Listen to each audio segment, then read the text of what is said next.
Faut-il redouter un décrochage du dollar? On voit ça avec Eric Lewin. Bonjour Eric. Bonjour David.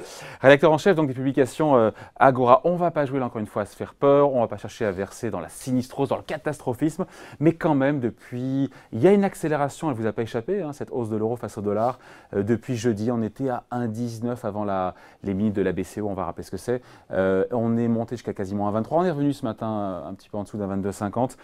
Il y a une accélération depuis quelques jours. Non, vous n'êtes pas si, non, je réfléchis à ce que j'allais vous dire. On va accélérer un peu. Hein. Non, il y a une accélération, c'est sûr. Alors, il y a eu beaucoup d'événements qui sont conjugués. Les minutes de la BCE qui sont sorties, qui font craindre qu'il y aura peut-être une normalisation de la politique monétaire, c'est-à-dire que la politique monétaire sera moins accommodante. Il faut savoir qu'habituellement, personne ne regarde ces minutes de la BCE. Personne. C'est la première fois qu'il y a un impact sur les marchés. Le deuxième impact, c'est bien sûr l'accord trouvé entre le SPD et la CDU en Allemagne, qui fait qu'il y aura des réformes politiques qui vont être mises en place, qu'il y a un gouvernement qui va être mis en place. Et puis, la troisième raison, c'est qu'il y a quand même deux très bons chiffres en provenance de la zone euro. Maintenant, il ne faut pas non plus sombrer dans un pessimisme exacerbé. On a fait quoi? 1,19. On a vu 1,2298 hier au plus haut. 1,2245. C'est rapide quand même comme hausse. Oui, c'est rapide, mais il faut voir ce qui va se passer. Moi, je ne suis pas sûr que si ça commençait à dépasser les 1,24, 1,25, il n'y ait pas quelques déclarations de membres de la BCE qui disent attention, etc., etc. Pourquoi ça ne fait pas les affaires de la BCE que ça monte trop vite l'euro? Ouais, parce qu'on est dans une dynamique de croissance qui est bien enclenchée. Ils ont un peu peur que ça puisse saper les exportations, puisque plus une devise est forte, moins les exportations sont compétitives. Donc il y a peut-être un petit risque par rapport à tout ça.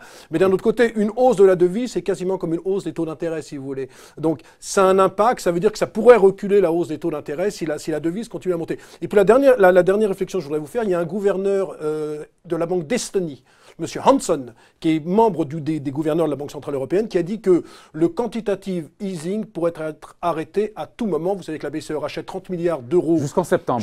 Mais lui, on ne sait pas ce qui se passe après. Lui, il dit que ça pourrait être arrêté. Donc il y a certains qui se disent « Ouh là là, nous qui prévoyons une hausse des taux dans la zone euro en 2019, elle viendra peut-être avant. » Et donc, comme en plus vous avez du point de vue américain, une économie américaine qui va bien, mais on a l'impression que le potentiel de croissance est épuisé. Si vous rajoutez les déclarations incroyables de Donald Trump sur les pays de MERDE, vous dites qu'il y a un mouvement de balancier qui se fait en faveur de l'euro actuellement. Et finalement, c'est une bonne nouvelle parce que derrière tout ça, c'est quand même le signe que la solidité de l'économie européenne est une réalité. On l'a oublié. Je vous rappelle qu'en 2017, l'euro valait 1,05. Vous aviez tous les Cassandres de l'économie qui disaient on va aller vers 1, on va aller vers 0,95, c'est la mort de la zone euro. Franchement, voir une devise à 1,22 au plus haut depuis 3 ans, ça fait du bien. Ça fait du bien au moral et ça veut dire que l'économie européenne est vive, l'économie européenne est réactive et il y a du dynamisme. Ça fait du bien au moral. Allez dire ça aux exportateurs français qui ont du mal sur les marchés étrangers. Alors je vais vous dire, d'abord les exportateurs, les très grosses boîtes, vous l'avez vu hier. Qu'est-ce qui se passe sur les marchés actions? Je vais en parler 2 minutes. Franchement, depuis jeudi, le CAC 40 gagne 1%. Ce qui veut dire que l'impact qu'il y avait avant sur les marchés... On nous a toujours expliqué, Eric, et vous peut-être aussi, que 1 euro fort, c'est moins bon pour les résultats des boîtes françaises qui, dans la conversion de leurs bénéfices qu'elles font sur les marchés étrangers, on a toujours dit et on a toujours vu qu'un euro fort, c'était pas bon pour le CAC 40. Il y a deux impacts, l'impact en termes de compétitivité, puis l'impact de consolidation. Alors c'est vrai que ça peut peser, si ça continue sur LVMH, sur Kering, sur Hermès. Hermès avait dit il y a quelques mois, attention, en 2018, il pourrait y avoir des effets de change. Mais enfin, ça n'a pas des effets énormes. Et puis les grosses boîtes, quand même, se couvrent. Alors maintenant, ce qu'il faut voir aussi, c'est que le déficit commercial, on a quand même 60 milliards de déficit commercial, et que l'euro soit fort ou faible, il ne se passe strictement rien, parce que nous, notre grande problématique, c'est que notre appareil productif n'est pas capable de répondre à la demande. Et donc, quand l'économie croît, que font nos consommateurs français? Ils achètent des produits étrangers. Donc on est 1 euro à 1,20 ou 1,05, ça ne change pas grand-chose. En tout cas, le facteur le plus puissant qui pourrait expliquer encore une fois cette poussée de fièvre sur l'euro face au dollar, c'est quand même un changement dans la perception de la communication et de l'action de la BCE sur les prochains mois. La seule certitude qu'on a aujourd'hui, c'est qu'il y a 30 milliards d'euros qui sont achetés par la Banque Centrale Européenne tous les mois sur les marchés jusqu'en septembre. Ce qui se passe après, personne ne sait. Oui, ce qui se passe après, personne ne sait. Bon, sauf que ça pourrait aller plus vite. Sortie pourrait être plus rapide. Arrêter, il pourrait dire à fin du mois de septembre, nous on arrête. Mais ça serait logique d'un autre côté. Attendez, on est en train de se flagorner avec tout ça, mais ça serait logique au vu de l'économie européenne. On va avoir entre 2,4, 2,5% de croissance dans la zone euro en 2018. Il est normal qu'à un moment ou un autre, il y ait une politique monétaire qui soit moins accommodante. Nous, on aurait envie d'une croissance de la zone euro à 4% et des taux négatifs.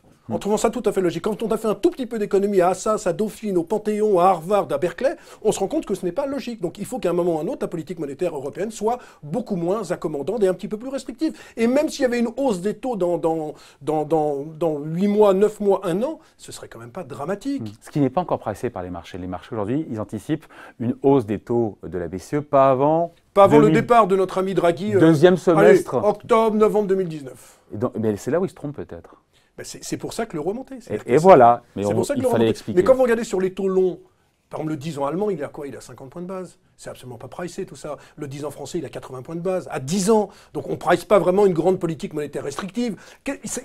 On est en quoi? On parle d'ajustement. Alors il y a un changement de paradigme, parce qu'on se rend compte que dans le monde, aussi bien au Japon, aux États-Unis, en Angleterre, on a des politiques beaucoup moins accommodantes, mais on n'est quand même pas dans des politiques monétaires ultra restrictives. De quoi parle-t-on? Même si on avait du 50 points de base sur les taux courts dans 18 mois, il n'y a pas de quoi se fouetter. C'est moins généreux, mais c'est pas restrictif. Les entreprises arrivent à se financer. Vous savez que les grosses boîtes du CAC 40, à 10 ans, elles se financent à 1,1%, 1,2%. Le crédit est quasiment gratuit encore en France.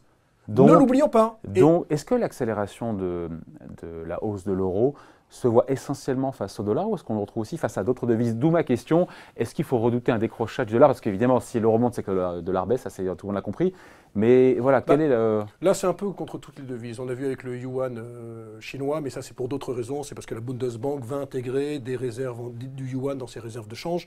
Donc, il y a eu un décrochage. Sur le yen, la politique monétaire japonaise va être un petit peu moins accommodante. Donc, du coup, le yen a un petit peu progressé face au dollar. Donc, il y a aussi une vraie fébrilité du dollar. Il y a une fébrilité, parce qu'on se rend compte que même avec... Pardon, mais avec une croissance qui est depuis 6 mois à 3%, avec des avec taux à 8 10 ans ans, de croissance ininterrompue. des taux à 10 ans américains qui sont quoi, à 2,5, bien plus élevés que l'équivalent à 10 ans en zone euro. Pourquoi il y aurait une fragilité sur le dollar? Non, c'est pas qu'il y a une fragilité sur le dollar, c'est qu'on se rend compte que le dynamisme est plutôt du côté de la zone euro. Les États-Unis, il n'y a pas de crainte de récession pour l'instant, mais on sent qu'il y a vraiment une accélération dans la zone euro, alors qu'aux États-Unis, même avec la grande réforme fiscale de notre ami Donald Trump, eh bien les États-Unis iront quoi, 2,5, 2,6 l'an prochain, il n'y a pas d'accélération. Et donc les investisseurs se disent de toute façon, on sait très bien qu'il y aura 3 hausses de taux l'année prochaine aux États-Unis, pas de surprise. Par contre, l'Europe peut nous donner des surprises. Donc on joue cette surprise, et c'est pour ça qu'il y a une espèce de normalisation avec des achats de l'euro et des ventes de dollars. Mais vous savez, demain, pour peu qu'il y ait des déclarations de Draghi et consorts, je pourrais vous dire la même chose, ou l'inverse, si on descend à 1,19. Pour l'instant, autant c'est ce qu'on ressent. C'est-à-dire que ça accélère en Europe. Aux États-Unis, ça reste sur la même pente, et donc les investisseurs se projettent sur la zone euro, qui est maintenant devenue même une zone de stabilité, parce que je vous rappelle qu'il y a un an, on avait peur de l'élection présidentielle, etc., les Pays-Bas, la France, etc. C'est pas un problème, un euro-dollar à 1,25? Que ce soit pour les marchés financiers, pour les marchés actions en zone euro, ou que ce soit pour la croissance européenne, c'est pas un sujet? David, tout dépend de l'accélération. Mais là, on y est. Non, mais moi je parle de vraie accélération. C'est-à-dire que si on se retrouve à 1,30 la semaine prochaine, je peux vous garantir que le CAC 40 décrocherait. Non, mais évidemment. On a vu ça, en 2008, on avait vu en 6 mois 20 centimes de hausse de l'euro par rapport à dollar. C'est la fameuse époque où on était à 1,60 parce qu'il y a un mouvement de défiance vis-à-vis de l'dollar. Donc on peut avoir ça. Moi je crois que tant qu'on reste... Moi je crois qu'on va avoir un terrain de jeu entre 1,15 et 1,25 dans les prochains mois. De même qu'on a eu l'année dernière entre 1,05 et 1,15. Tant qu'on ne dépasse pas trop les 1,25, 1,26, je ne crois pas qu'il puisse y avoir un impact important. Et si on devait dépasser les 1,25, 1,26, il y aurait un risque de décrochage du dollar qui s'expliquerait comment, pour le coup? Qui se justifierait a posteriori? Qui se justifierait par le fait que des indicateurs économiques seraient moins bons aux États-Unis, par le fait que Trump peut toujours... Ce qui n'est pas exclu. Ce qui n'est pas exclu, le fait que Trump peut toujours faire n'importe quoi, comme ce qu'il a fait avec les pays africains, on ne sait jamais, il peut y avoir une crise avec la Russie, il peut y avoir une crise un peu partout. Donc voilà, maintenant, moi j'ai quand même le sentiment qu'on ne devrait pas dépasser les 1,25, les 1,26 pour le moment. Maintenant, c'est vrai qu'au-dessus d'un 30, ça commencera à être problématique pour les Airbus, pour les groupes de luxe, et on pourra avoir sur les actions un petit décrochage qu'on ne voit absolument pas en ce moment. Parce que... Et c'est une surprise, et c'est pour ça qu'il faut le noter. Il y a encore 6 mois, 1 an, on aurait vu 4% de hausse en un mois sur l'euro. Les marchés actions européens auraient décroché un petit peu. Oui, mais là, les investisseurs se disent que finalement, c'est un peu un épiphénomène. C'est-à-dire qu'on ne sort pas, on va peut-être changer de terrain de jeu, comme je vous l'ai dit, entre 1,15 et 1,25, mais qu'il n'y a pas de grosse inquiétude à avoir, parce qu'encore une fois, si la zone euro va mieux, c'est que les profits des entreprises de la zone euro vont augmenter, et s'ils augmentent, il faut acheter des actions, d'autant plus que le PR du Stoxx 600 est autour de 15, alors que c'est 20 aux États-Unis. Donc c'est ce que disent les investisseurs. Les marchés actions européens sont moins chers, mais ça fait longtemps qu'on le dit, oui. Et pour le coup, il n'y a pas eu de rattrapage. Il n'y a pas eu de rattrapage, parce qu'on va pas refaire un autre débat, mais il y a beaucoup de tech aux États-Unis, notamment dans le S&P 500, alors que dans le CAC 40, la tech, c'est 8%. Ouais. On finit là-dessus, Eric, sur la croissance des bénéfices attendus en zone euro, pour le coup, sur 2018. Avec un euro-dollar à 25, ça ne change pas la donne? Si, alors, Pas à la virgule près. Hein. Non, mais ce qu'on dit, c'est qu'une hausse de 10% de l'euro-dollar, ça peut faire moins 0,7% sur le PIB. Après, il faut voir entreprise par entreprise. Non, si on a peur que l'euro-dollar... Marché, pas macro, mais sur l'impact marché. Si on a peur que l'euro-dollar explose, alors il faut acheter des entreprises complètement européennes. Orange, 70% du chiffre d'affaires en Europe, Vinci, Cola, des bons groupes qui sont bien présents, et ne pas jouer les Schneider, et ne pas jouer les Saint-Gobain, et ne pas jouer les Lafarge qui sont très présents à l'international. Ça serait une logique, c'est-à-dire que un bon hedge contre une hausse de l'euro, une couverture, c'est de jouer ce genre de société. Voilà, il reviendra, l'ami Eric, pour conseiller ou dézinguer des sociétés. Eric Lewin, donc, rédacteur en chef des publications Agora. Merci. Merci.